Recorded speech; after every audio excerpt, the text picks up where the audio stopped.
क्या एक वीरांगना अपने मृत पति की कायरता को देखकर भी अपने प्रेम और आदर्शों की अग्नि में स्वयं को स्वाहा कर देगी? मुंशी प्रेमचंद की यह ओजपूर्ण और करुण कहानी सती चिंता नामक एक ऐसी ही असाधारण बुंदेली बाला के इर्द गिर्द घूमती है, जिसका शौर्य और आत्म बलिदान सदियों बाद भी लोगों के दिलों में जीवित है। 2 सदियों से ज्यादा जमाना गुजर चुका है, मगर चिंता देवी का नाम बराबर कायम है। बुंदेलखंड के एक उजाड़ मकाम पर आज भी मंगल के रोज हजारों औरत मर्द चिंता देवी की परस्तिश के लिए जमा होते हैं। इस दिन ये उजाड़ फिजा सुहाने नगमों से गूंज उठती है। वहां के टीले और ठीकरे औरतों के रंग वाली पोशाकों से सज जाते हैं। देवी का मंदिर एक बहुत ऊंचे टीले पर बना हुआ है। उसके कलश पर लहराती हुई सुर्ख झंडी बहुत दूर से नजर आती है।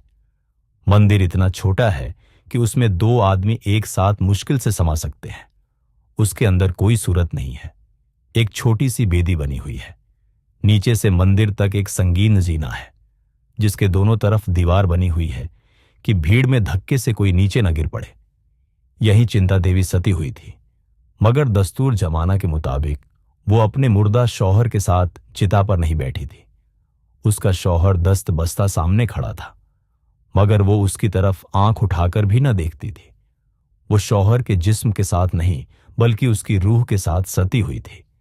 उस चिता पर शौहर का जिस्म न था। उसकी आबरू जलकर खाक सिया हो रही थी। जमुना के किनारे पर कालपी एक छोटी सी बस्ती है। चिंता उस मकाम के एक बहादुर बुंदेले की लड़की थी। उसकी मां उसके बचपन ही में मर चुकी थी। उसकी परवरिश पर्दा खत का बार उसके बाप पर पड़ा था। वो लड़ाइयों का जमाना था। सिपाहियों को कमर खोलने की भी फुर्सत न थी। वो घोड़े के पुश्त पर खाना खाते और वहीं जमान पर झपकियां ले लेते थे। चिंता का बचपन बाप के साथ मैदान ए जंग में गुजरा। उसका बाप उसे किसी घार में या किसी दरख्त की आड़ में छुपाकर मैदान में चला जाता। बिला किसी खौफ के इत्मीनान से बैठी हुई मिट्टी के कगिले बनाती और बिगाड़ती। उसके घरौंदे केले होते थे। उसकी गुड़ियाओं ओढ़नी न ओढ़ती थीं। वो सिपाहियों के गुड्डे बनाती और उन्हें लड़ाई के मैदान में खड़ा करती थी। कभी कभी उसका बाप शाम को भी न वापस आता, मगर चिंता को खौफ छू तक न गया था। वीरान जंगलों में भूखी प्यासी रात भर बैठी रह जाती। उसने नेवले और गीदड़ की कहानियां कभी न सुनी थी। बहादुरों की जांबाजी के अफसाने सिपाहियों की जबान से सुन सुनकर वो मयार परस्त बन गई थी। एक मर्तबा 3 रोज तक चिंता को अपने बाप की कुछ खबर न मिली। वो एक पहाड़ की घार में बैठी हुई दिल ही दिल में एक ऐसा किला तैयार कर रही थी जिसको दुश्मन किसी तरह भी फतह न कर सकते। तमाम दिन वो उसी किले का नक्शा सोचती और तमाम रात उसी किले का ख्वाब देखती। तीसरे रोज शाम को उसके बाप के कई साथियों ने आकर उसके पास रोना शुरू किया। चिंता ने मुतज्जिब होकर पूछा, दादाजी कहाँ हैं? तुम लोग क्यों रोते हो? किसी ने इस बात का जवाब न दिया। वो जोर से ढारे मार मार रोने लगे। चिंता समझ गई कि उसका बाप मैदान ए जंग में मारा गया। उस 13 साल वाली लड़की की आंखों से आंसू का एक कतरा भी न टपका। चेहरा जरा भी उदास न हुआ। एक आह भी न निकली। हंसकर बोली, अगर वो लड़ाई में काम आए तो तुम लोग रोते क्यों हो? सिपाहियों के लिए इससे बढ़कर और कौन सी मौत हो सकती है? इससे बढ़कर उनकी बहादुरी का और कौन सा सिला मिल सकता है? ये रोने का नहीं, बल्कि खुशी मनाने का मौका है। एक सिपाही ने मुतफक्किराना लहजे में कहा, हमें तुम्हारी फिक्र है। तुम अब कहां रहोगी चिंता? इसकी तुम कुछ फिक्र न करो दादा। मैं अपने बाप की बेटी हूं। जो कुछ उन्होंने किया वही मैं भी करूंगी। अपने वतन की सरजमीन को दुश्मन के पंजे से छुड़ाने में उन्होंने अपनी जान दे दी। मेरे सामने भी वही काम है। जाकर अपने आदमियों को संभालिए। मेरे लिए एक घोड़े और हथियारों का बंदोबस्त कर दीजिए। ईश्वर ने चाहा तो आप लोग मुझको किसी से पीछे न पावेंगे, लेकिन अगर मुझे कदम पीछे हटाते देखना तो तलवार के एक वार से मेरी जिंदगी का खातिमा कर देना। यही आपसे मेरी इल्तिजा है। जाइए, अब देर न कीजिए। सिपाहियों को चिंता के ये बहादुराना अल्फाज सुनकर कुछ भी ताज्जुब नहीं हुआ। हां, उन्हें यह अंदेशा जरूर हुआ कि क्या ये नाजुक अंदाम लड़की अपने इस इरादे पर कायम रह सकेगी। 5 साल गुजर गए। सारे सूबे में चिंता देवी की धाक बैठ गई। दुश्मनों के पैर उखड़ गए। वो फतह का जिंदा मुजस्सिमा थी। उसे तीरों और तफंगों के सामने बेखौफ खड़े देखकर सिपाहियों की हौसला अफजाई होती रहती। उसकी मौजूदगी में वो कैसे पीछे कदम हटाते। जब नाजुक अंदाम औरत आगे बढ़े तो कौन मर्द कदम पीछे हटाएगा। हुस्न की देवियों के सामने सिपाहियों की शुजाअत नाकाबिले फतह हो जाती है। औरत के लफ्जी तीर बहादुरों के लिए जांबाजी के खुफिया पैगाम हैं। उसकी एक चितवन बुझ दिलों में भी मर्दानगी पैदा कर देती है। चिंता की खूबसूरती और शोहरत ने मनछले सुरमाओं को चारों जानिब से खींच खींच कर उसकी फौज को सजा दिया। जान पर खेलने वाले भौरे हर समत से आ आकर उस फूल पर मंडराने लगे। उन्हीं बहादुरों में रतन सिंह नामी एक नौजवान राजपूत भी था। यूं तो चिंता के सिपाहियों में सभी तलवार के धनी थे। बात पर जान देने वाले, उसके इशारों पर आग में कूदने वाले, उसका हुक्म पाकर आसमान के तारे तोड़ लाने पर भी आमादा हो जाते। लेकिन रतन सिंह सबसे बढ़ा हुआ था। चिंता भी उसको दिल से चाहती थी। रतन सिंह दूसरे सिपाहियों की तरह अक्खड़ मुंह फुट या घमंडी न था, और लोग अपनी अपनी जवां मर्दी का खौफ बढ़ा बढ़ाकर बखान करते। खुद सताई करते हुए उनकी जबान न रुकती थी। वो जो कुछ करते चिंता को दिखाने के लिए। उनका मकसद ए उला उनका फर्ज न था, बल्कि चिंता थी। रतन सिंह जो कुछ करता, खामोशी तरीका। अपनी तारीफ करनी तो दूर रही, वो ख्वाह किसी शेर को ही मार कर क्यों ना आए, उसका तज़किरा तक न करता था। उसकी आजिज़ी और इनकिसारी तम्मूल की हद से भी मुतजाविज कर गई थी। दूसरों की मोहब्बत में ऐश पसंदी थी, मगर रतन सिंह की मोहब्बत में घिना और ईसार, और लोग मीठी नींद सोते थे।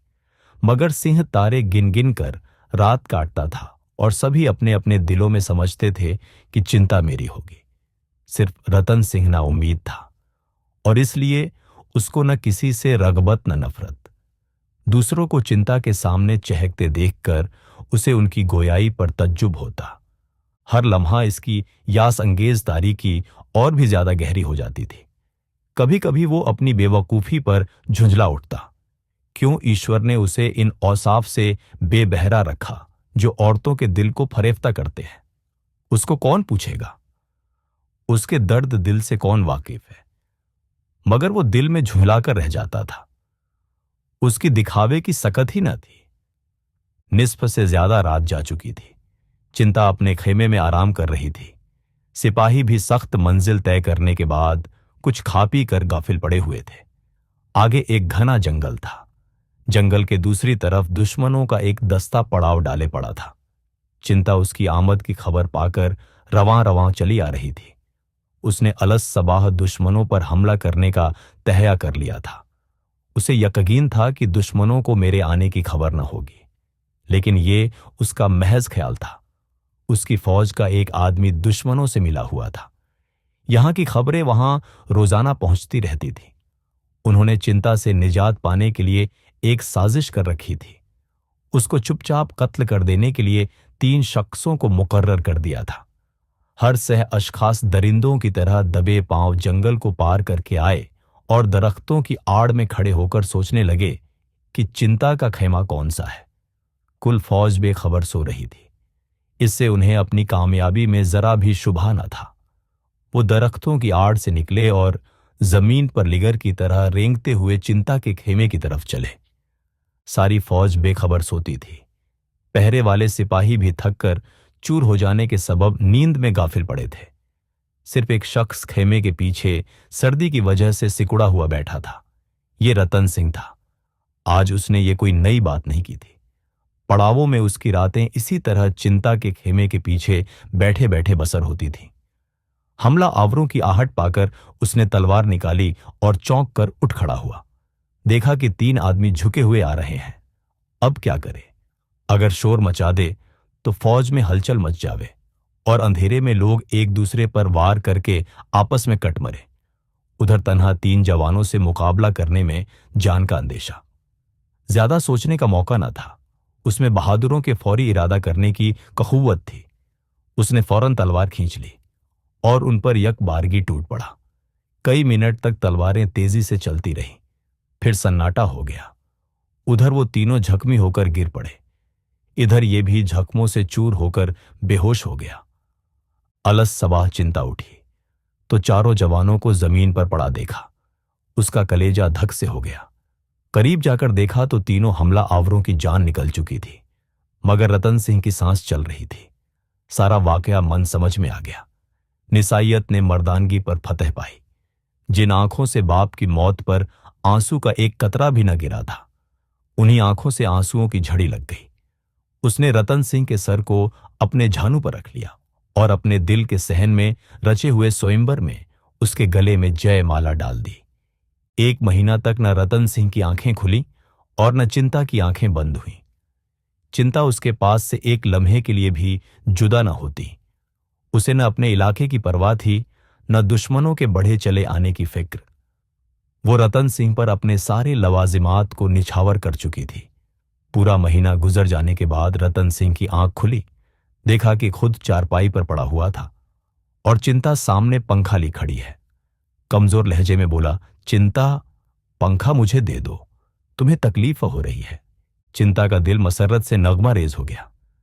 1 माह कबल जिस खस्ता व नहीफ शख्स के सिरहाने बैठकर वो मायूसी से रोया करती थी, उसे आज बोलते देखकर उसकी खुशी की हद न रही।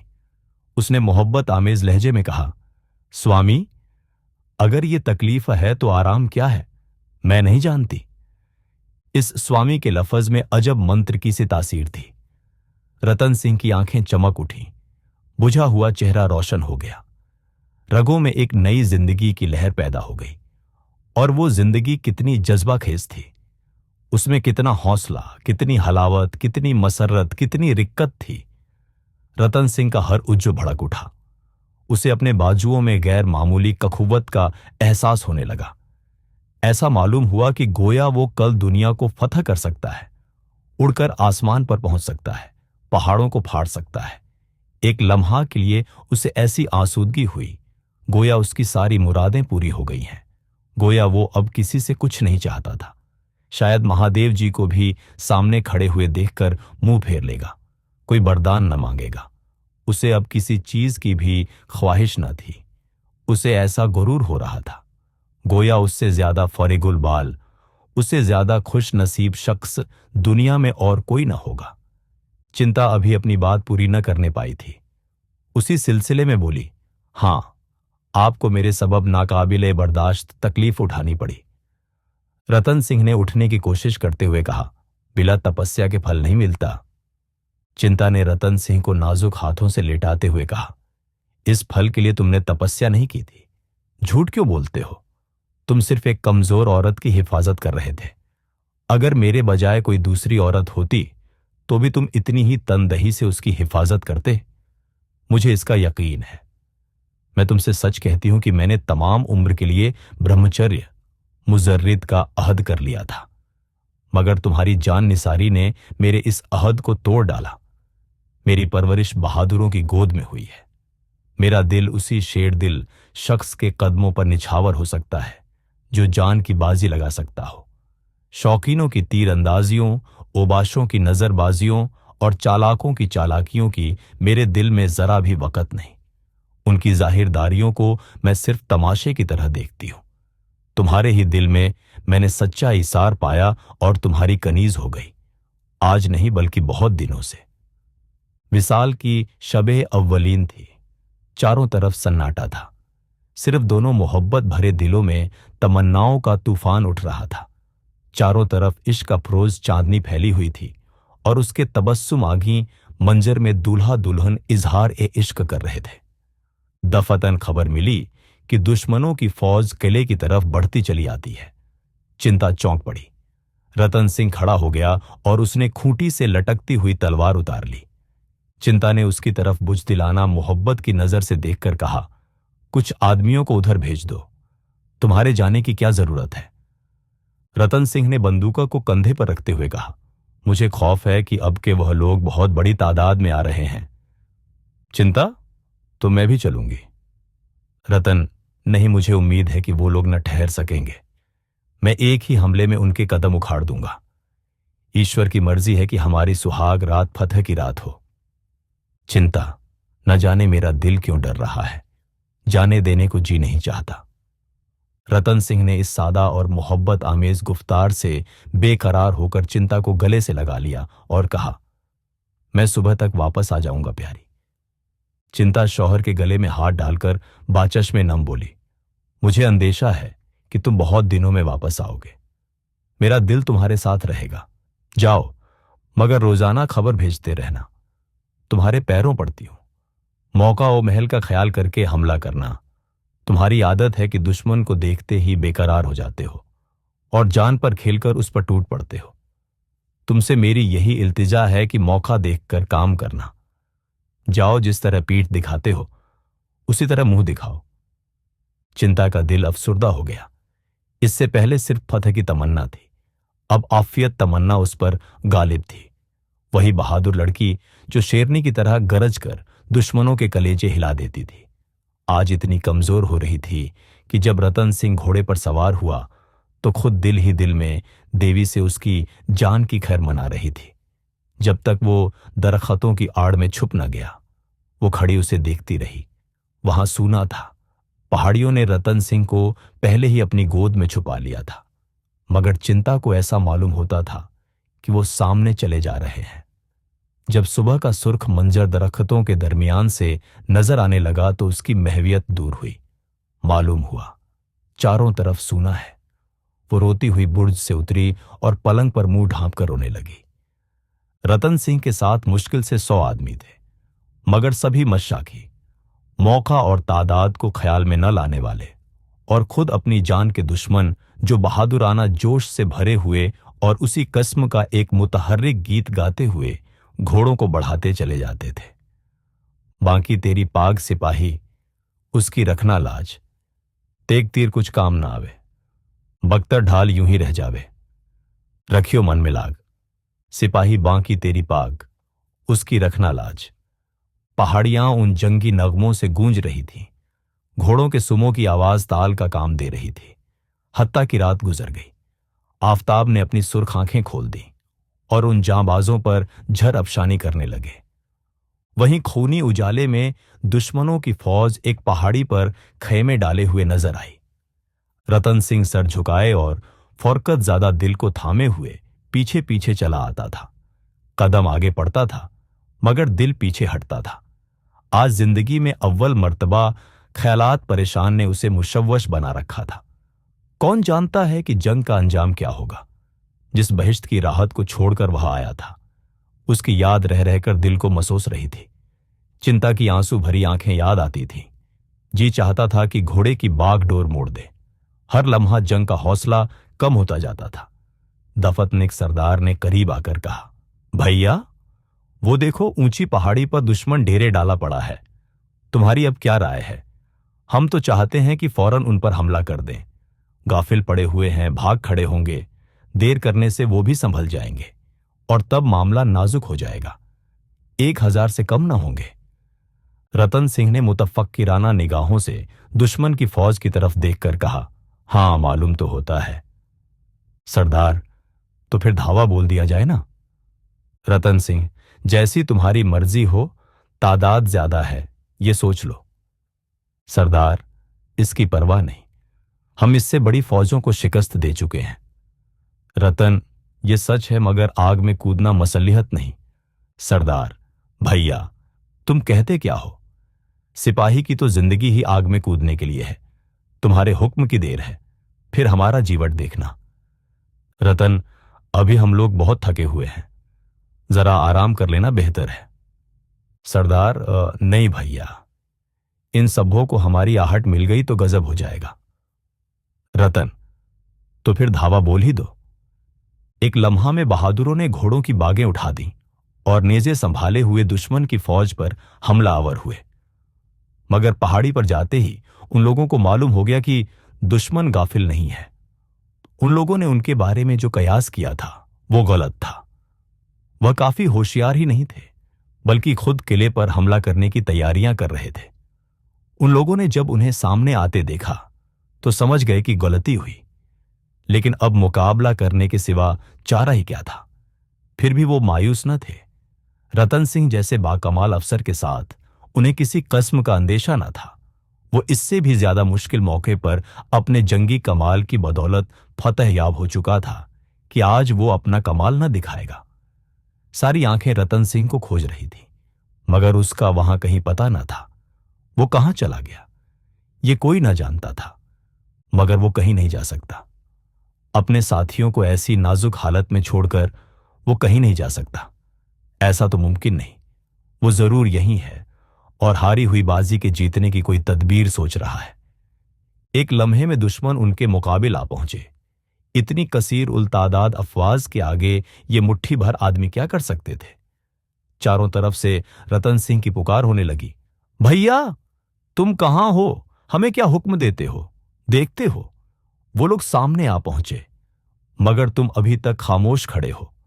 सामने आकर हमें रास्ता दिखलाओ, हमारा हौसला बढ़ाओ।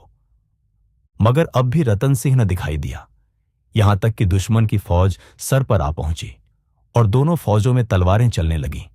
बुंदेलों ने सर्ब कफ होकर लड़ना शुरू किया, मगर एक को एक बहुत होता है, एक और 10 का मुकाबला क्या। ये लड़ाई न थी, जान की बाजी थी। बुंदेलों में पास की गैर मामूली ताकत थी। खूब लड़े, मगर क्या मजाल की कदम पीछे हटे। उनमें अब जरा भी जमात बंदी न थी, जिससे जिस कदर आगे बढ़ते बना बढ़ा, अंजाम क्या होगा इसकी किसी को फिक्र न थी।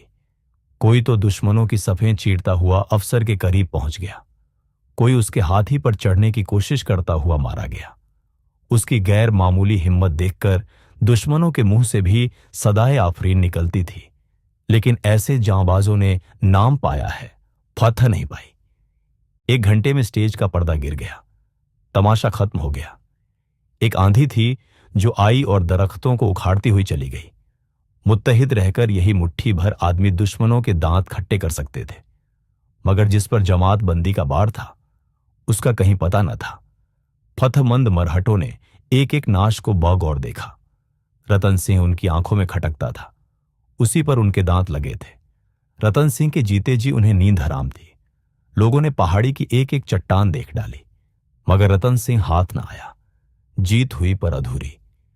चिंता के दिल में आज न जाने क्यों तरह तरह के अंदेशे पैदा हो रहे थे। वो कभी इतनी कमजोर न थी, बुंदेलों की हार ही क्यों होगी, इसका कोई सबब तो वो न बता सकती थी। मगर यह ख्याल उसके दिल से किसी तरह दूर न होता था। उस बदनसीब की किस्मत में मोहब्बत का सुख भोगना लिखा होता तो क्या बचपन ही में मां मर जाती, बाप के साथ जंगल जंगल घूमना पड़ता, गढ़ों और घरों में रहना पड़ता। और वो सहारा भी तो बहुत दिन न रहा। बाप भी मुंह मोड़कर चल दिए जब से उसको एक रोज भी तो चैन से बैठना नसीब न हुआ। बदकिस्मती क्या अब अपना मकरूह तमाशा छोड़ देगी। आह, उसके कमजोर दिल में इस वक्त एक अजीब ख्याल पैदा हुआ। ईश्वर उसके प्यारे शौहर को आज बखैरियत वापस ला दे तो वो उसे लेकर किसी दूर के गांव में जा बसेगी और अपने शौहर की खिदमत और परस्तिश में अपनी जिंदगी वक्फ कर देगी। इस लड़ाई से हमेशा के लिए मुंह मोड़ लेगी। आज अव्वल मर्तबा निसाइयत का जज्बा उसके दिल में पैदा हुआ। शाम हो गई थी। आफताब किसी हारे हुए सिपाही की तरह सर झुकाए कोई छुपने की जगह तलाश कर रहा था। दफतन एक सिपाही बरहना सर बरहना पा बिला किसी हथियार के उसके सामने आकर खड़ा हो गया। चिंता पर गोया बिजली गिर पड़ी।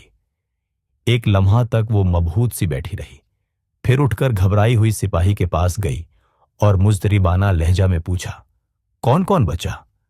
सिपाही ने कहा, कोई नहीं, कोई नहीं, कोई नहीं।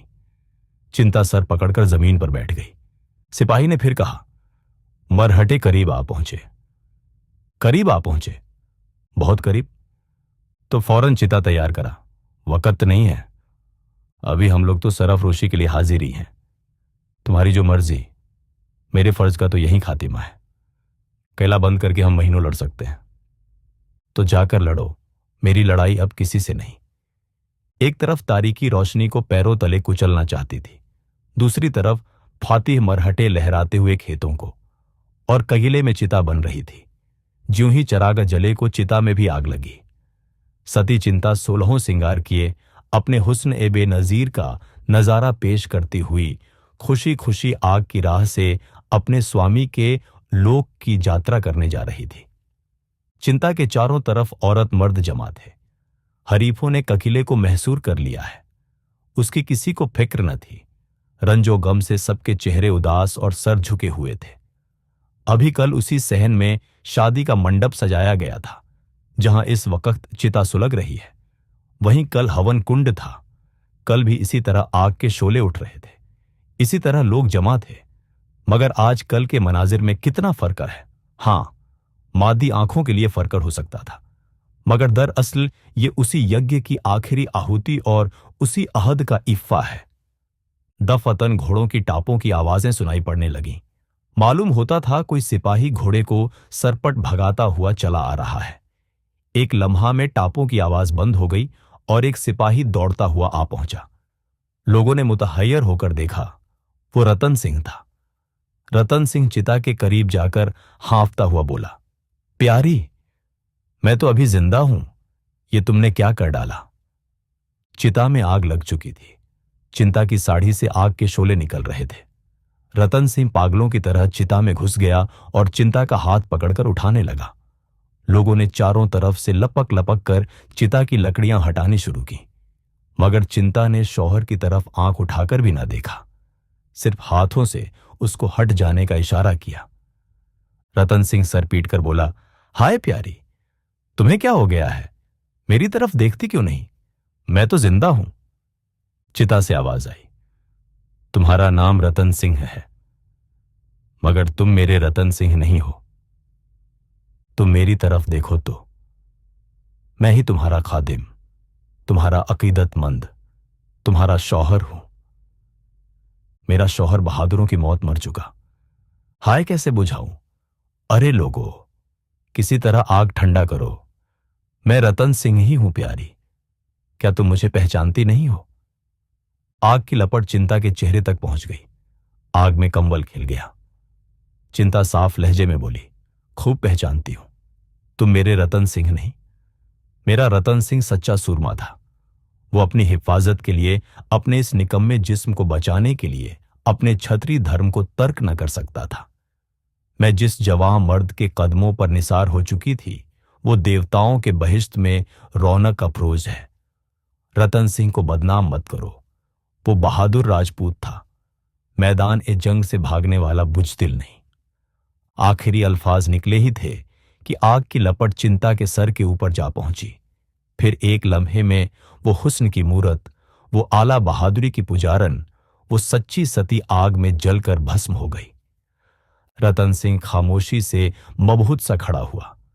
ये दर्दनाक नजारा देखता रहा। फिर यकायक एक आह ए सर्द भरकर उसी चिता में कूद पड़ा। सती कहानी प्रेमचंद की एक शक्तिशाली रचना है जो वीरता, प्रेम, त्याग और आदर्शों के टकराव को दर्शाती है। ये कहानी चिंता के चरित्र के माध्यम से स्त्री शक्ति के अप्रतिम साहस और दृढ़ संकल्प को उजागर करती है। चिंता का बलिदान न केवल उसके प्रेम की गहराई को दर्शाता है, बल्कि उसके उच्च आदर्शों और सिद्धांतों की भी मिसाल है। ये कहानी उस समाज पर भी एक तीखा व्यंग्य है जो वीरता और सम्मान के मूल्यों को खो देता है। रतन सिंह की कायरता और चिंता का उसे अस्वीकार करना मूल्यों के पतन और सच्चे सम्मान की पहचान को दर्शाता है। सती हमें यह सोचने पर मजबूर करती है कि प्रेम का सच्चा स्वरूप क्या है। क्या यह केवल शारीरिक संबंध है या यह साझा मूल्यों और आदर्शों पर भी आधारित होता है? चिंता का बलिदान यह स्थापित करता है कि सच्चा प्रेम सम्मान और आदर्शों से बढ़कर नहीं होता। अगर आपको यह कहानी पसंद आई हो तो हमारे चैनल कहानी सुनो को जरूर सब्सक्राइब करें और इस वीडियो को लाइक और शेयर करें। आपकी प्रतिक्रियाएं हमारे लिए बहुत महत्वपूर्ण हैं। धन्यवाद।